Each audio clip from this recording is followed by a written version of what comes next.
গল টেস্টের পঞ্চম দিনের জন্য প্রস্তুত বাংলাদেশ দল। দলের সবাই যেন নির্ভার, তবুও চোখে মুখে খানিকটা চিন্তার ছাপ। কোনোভাবে ম্যাচটা বের করে নিয়ে আসা যায় কিনা।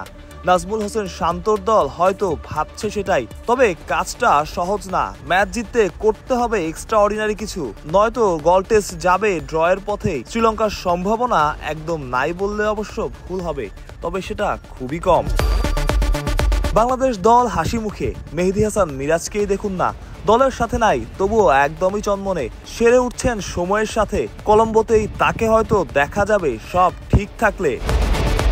প্রতিদিনের মতোই সবার আগে মাঠে, সবার আগে টিম হোটেলে গাড়ির জন্য অপেক্ষায় মুশফিকুর রহিম। তাকে নিয়ে অনেক সমালোচনা হয়, অনেক আলোচনা হয়। 100 টেস্ট খেলার দ্বার প্রান্তে দাঁড়িয়ে মিস্টার ডিপেন্ডেবল, তবে তার একাগ্রতা নিয়ে কোনো প্রশ্ন নাই। মাঝে মধ্যে এমন একাগ্রতাই সমালোচনার কারণ হয়ে দাঁড়ায় সমালোচকদের কাছে। তবে মুশফিক হয়তো জানেন তার কি করতে হবে, কি করা উচিত। পঞ্চম দিনে বাংলাদেশকে থাকতে হবে পজিটিভ, খেলতে হবে ভিন্ন ঘন্টার ক্রিকেট। লাল বলকে লাল বল আর সাদা পোশাক ভেবে নয়, দ্রুত রান তুলতে হবে, স্কোরবোর্ডে জমা করতে হবে দারুণ একটা টোটাল, যেটা বাংলাদেশি বোলারদের আত্মবিশ্বাস যোগাবে। তবে সেটা কি তারা করবেন?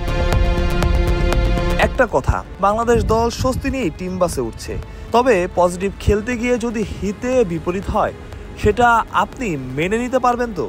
মেনে নিতে পারবে তো বাংলাদেশ ক্রিকেটের ভক্তরা? কারণ শুধু ক্রিকেটার না, ভক্ত, গণমাধ্যম কর্মী সবাইকেই সাহসী হতে হয়, যদি বড় দল হওয়ার ইচ্ছা থাকে আর কি। সেটা না হলে ফলাফল পাওয়া কঠিন, হওয়া কঠিন। বড় দল যাদের আমরা চিনি, ইংল্যান্ড, অস্ট্রেলিয়া কিংবা ইন্ডিয়া, টেস্ট ক্রিকেটটা খেলতে হয় সাহসের সাথেই।